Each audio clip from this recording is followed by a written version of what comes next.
Gandang araw mga boss. Welcome po sa Ricana Mix Vlog. Lulutuin po natin ngayon mga boss yung ating white sauce sa cordon bleu.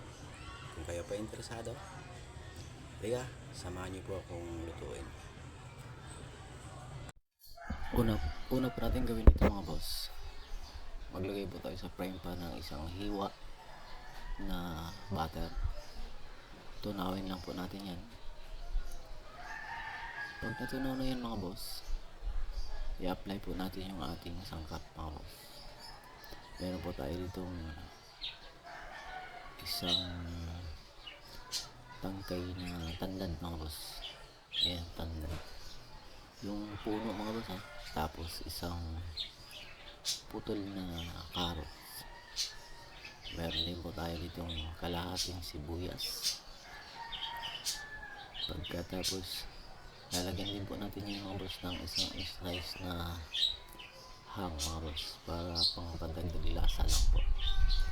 Kahanan po natin ang lasa yan. Pagkatapos mga boss, isuti lang po natin yan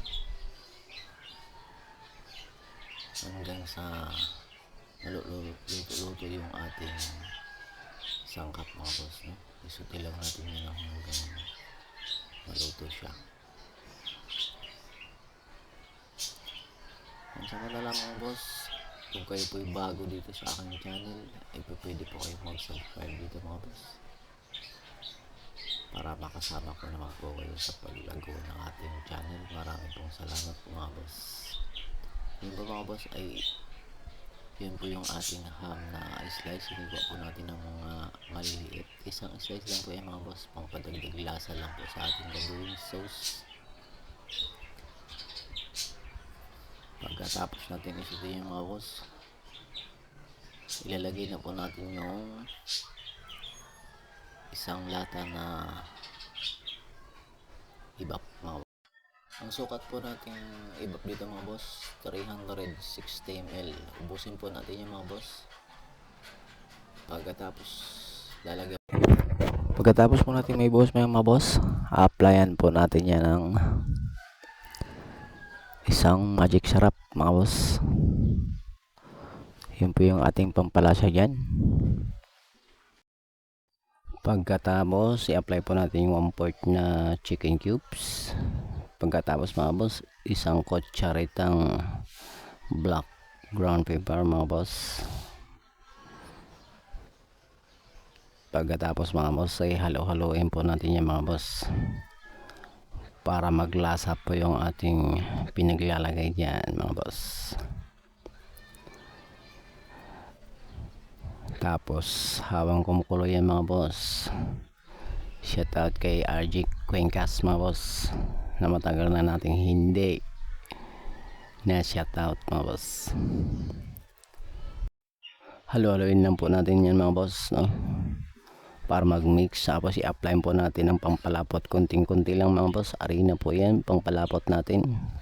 Halo-haloin po natin yan ng konti para mag-mix yung ating ina-apply mga boss. Pagkatapos mga boss, titikman po natin yan kung nagtama po yung ating nilagay ng pampalasa. A-applyin din po natin yan mga boss ng isang kutsarang Knorr seasoning kung kayo po'y alanganin sa ating ginagawa, no? A-applyin po natin ng isang kutsarang Knorr seasoning pang balance po sa ating ginagawang white sauce mga boss. Yun po ang final mga boss. Napakasarap nito mga boss. Pwede nyo pong gawin, pwede nyo pong subukan, pwede po kayong bumalik mga boss kung hindi masarap mga boss. Basta sundin nyo lang po ang lahat ng ingredients mga boss na nilagay. Masarap po yan mga boss. Pero mga boss, ang timpla na yan, ang pampalasa na yan mga boss, ang sukat ng pampalasa na yan mga boss ay para lang dito sa 360 ml. Baka naman ho marami ho yung inyong gagawin, ay hindi ho sapat yung ating nilalagay na pampalasa dyan. Dapat mag-add din po kayo ng pampalasa.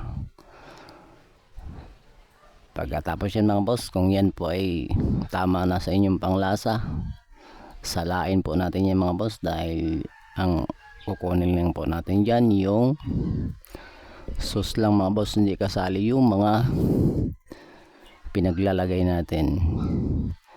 Yung mga carrot yan mga boss ay iwan natin sa frying pan, yung sauce lang ang kukunin natin.